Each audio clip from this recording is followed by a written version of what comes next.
Hello, my lovely students and dear friends. I am Abhay Singh. I am an alumni of IIT Kanpur and currently I'm a maths lecturer at Resonance Education. Hello students. तो आज हम discuss करेंगे on a smart and effective revision strategy for JEE Mains. Hopefully आप बच्चे बहुत मेहनत करके सब पढ़े होंगे, सब एंड का स्टेज चल रहा है तो सब एक्साइटेड होंगे, सबको अंदर खुद से एक्साइटी होगी कि अब लास्ट मिनट में हम कैसे प्रिपरेशन करें. तो फर्स्ट ऑफ ऑल जिसने भी शॉर्ट नोट्स वगैरह बनाए होंगे तो what they have to do is go through these short notes, add 1 or 2 questions for each title and each category. Second thing, अब आप कुछ भी नया नहीं पढ़ोगे. There is no time to learn new things. This time is to polish जो आप already पढ़ चुके हो. So revision, this is a revision time and revision is what you have already studied and you are revising those things.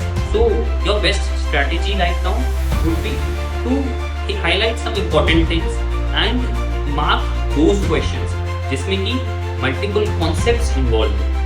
For example, if a question is involving 4 or 5 concepts, तो आप एक question solve कर वो सारे concepts एक साथ revise कर सकते हो.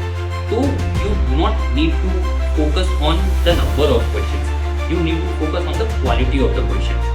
So right now is the peak time कि आप जो 1 साल की या 2 साल की आपकी प्रिपरेशन है उसको आप 2 महीने के अंदर एक बार फिर से पूरा रिवाइज करो, पूरा गो थ्रू करो. तो आप हर टॉपिक के इंपॉर्टेंट पॉइंट्स, कुछ उसके फॉर्मूला शीट्स जैसे ट्रिग्नोमेट्री के इंपॉर्टेंट फॉर्मूलाज, कोऑर्डिनेट ज्योमेट्री के अलग अलग कोनिक सेक्शंस के इंपॉर्टेंट फॉर्मूलाज, वैसे ही फिजिक्स में करंट इलेक्ट्रिसिटी के टॉपिक्स, केमिस्ट्री में आपके पास कोऑर्डिनेट कंपाउंड्स, ऑर्गेनिक कंपाउंड्स, जितनी भी वेटेड टॉपिक्स हैं जिनका वेटेज जेईई मेंस में ज़्यादा है, उन टॉपिक्स को एक बार अच्छे से रिवाइज करो and focus more on 12th topics, because 12th के टॉपिक्स में आपका 11th की इन्फॉर्मेशन ऑलरेडी यूज हो जाती है. तो you start with the 12th का सिलेबस. एक बार जैसे ही वो कवर हो जाए तो आप फिर से 11th का सिलेबस को गो थ्रू कर सकते हैं एंड मेक श्योर कि आप ये रिविजन एटलीस्ट 2 बार तो कर रहे हो, क्योंकि पहली बार जब रिवाइज करते हो तो there are like you are prone to make mistakes, but second revision के बाद आपकी वो मिस्टेक्स भी खत्म होती है एंड आप